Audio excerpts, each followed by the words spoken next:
पहिली पद्धत म्हणजे बैलाच्या मदतीने पेरणी करणे.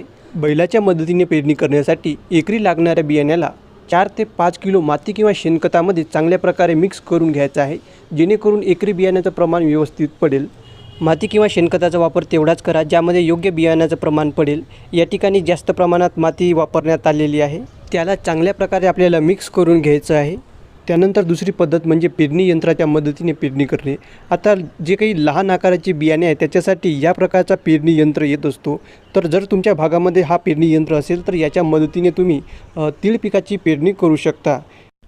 किंवा पेरणी करण्याआधी आपल्याला शेतामध्ये 45 सेंटीमीटर म्हणजे 18 इंचांनी आपल्याला शेतामध्ये काकर पाडून घ्यायची आहेत. त्यानंतर आपल्याला एक बॉटल घ्यायची आहे, त्या बॉटलमध्ये आपल्याला छिद्र पाडायचे आहेत. त्यानंतर त्या बॉटलमध्ये आपल्याला तीळ टाकायची आहे आणि त्यानंतर अशा पद्धतीने आपण तासामध्ये तीळ टाकायचं आहे. त्यानंतर खत नियोजन. तर खत नियोजनासाठी मी तुम्हाला 3 कॉम्बिनेशन सांगत आहे, यापैकी